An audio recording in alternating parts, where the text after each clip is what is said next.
Hello guys, and welcome back. Today I want to share with you my quick recipe for peach pie, peach cobbler. It's more like a peach, kind of in between a peach pie and a peach cobbler. Let me show you how I put it together. Actually, I call it a peach pie, but some people call it peach cobbler. But either way you want to look at it, let me show you how to put it together. Here we go. You're going to start off with some pre-packaged peaches that's already packaged up from the store. You can also do fresh peaches also in this recipe that you can cut up, peel and cut up. But save time, you can get the packaged peaches. Let me get a bigger bowl here, because I think we're going to run out of room real fast with this one. There we go. Now, we have our peaches in. You're going to come in with about a cup, maybe a cup and a half of half and half.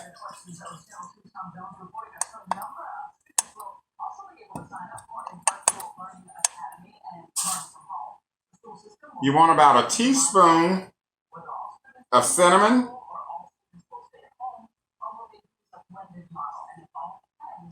And that's probably about a level teaspoon, not a heaping, of cinnamon. You want a level teaspoon, well, about a 3/4 teaspoon of allspice.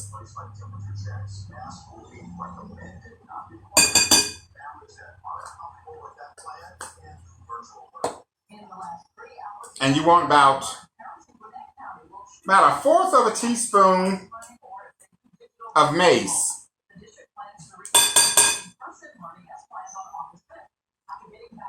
Those are your seasonings. And now we want to come in with about a cup of granulated sugar.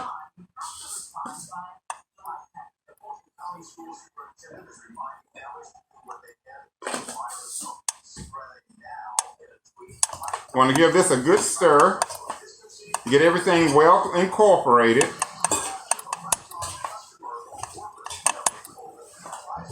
And this pie will probably feed about 5 to 6 people, about 6 people, 6 servings.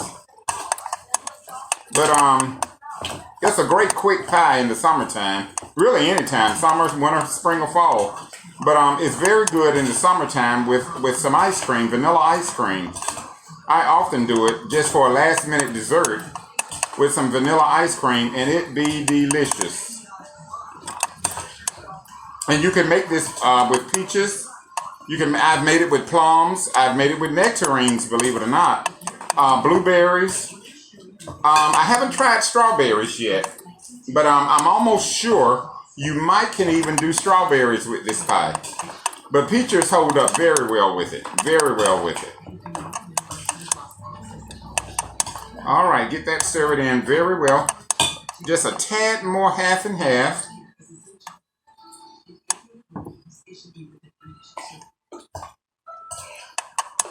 Perfect, perfect, perfect.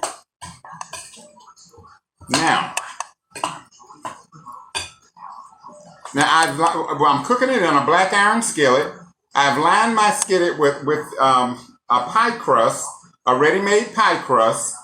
We're going to pour our peach filling inside here, and then we're going to go across the top with our other pie crust. So now that it's well incorporated and stirred in, you want to slowly pour your filling into your skillet. Make sure you get all that goodness, all the peaches, all that juice, the sugar, milk, everything. You don't want to leave any behind.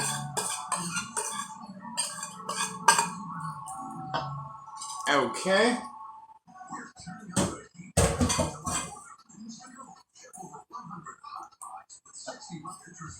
All right, get our peaches dispersed evenly. Oh, that looks great. That looks great.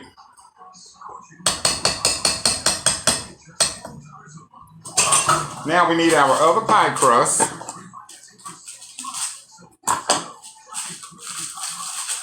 And like I said, if you don't want to make your own pie crust, this is about the best way and quickest way to go. Is the ready-made pie crust. Just make sure you keep it cold. Don't never allow these pie crusts, the ready-made pie crusts, to get room temperature. You want to work with them cold. The colder they are, the better they are. If you allow them to get room temperature, they'll stick together, and you'll just end up with one clump of dough. You won't be able to work with it. You won't be able to unroll it or anything. You have to keep it cold. So don't take it out of the refrigerator until you're absolutely ready to work with it. Now you want to put it on top of your pie. You want to tuck it down around the inside of the skillet. Make sure it's tucked all the way in around, tightly up against the sides of the skillet. You don't want any room for any juice to seep out. And the reason I'm saying you don't want any room for any juice to seep out, you want to seal it around the edges to where it can't, the only way it's going to breathe is going to be the little air holes you're going to poke in the top of it here. But you want to make sure that it's tightly sealed around the edges, all the way around. Now, you want to take a sharp knife and just go across the top and make you some breathing holes, like such. All the way across the top. That way it'll breathe and it won't spill over when it cooks. And now we want to go over the top with some butter. Little pads of butter all over the top of it.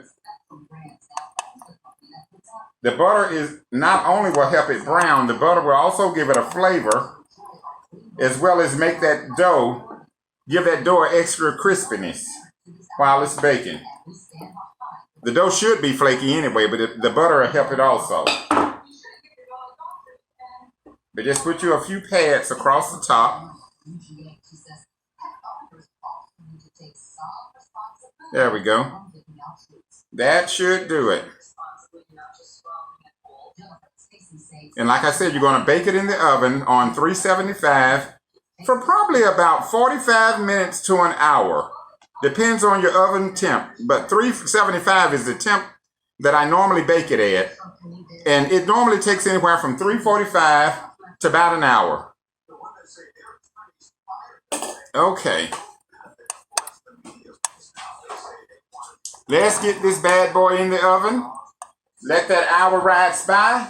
And let's see what it looks like in the end. But I'm almost sure, guys, it's going to be gorgeous. And you will definitely be trying it real soon. There we go. Well, as you can see, it's off and running in the oven.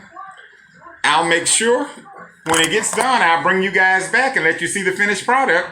Don't forget to come back and see me. See you in a few. All right, guys, let's check this pie. I think it's done now.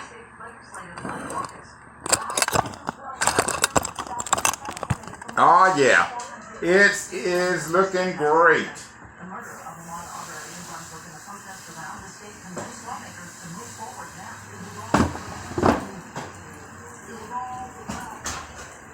There we go. Let me pull it back where you can see it good. That's your Dutch peach pie. All we need now is a little ice cream. It's a little too hot now to dig into it. Let it cool a while and you'll have a great dessert. Just look at it. Isn't it beautiful? Well, guys, once again, I hope you try this recipe. And once you try it, give me a holler in my email at rickyj429@gmail.com and let me know how it turned out. I'd love to hear from you. Take care, have a blessed day, and remember, always be someone's blessing.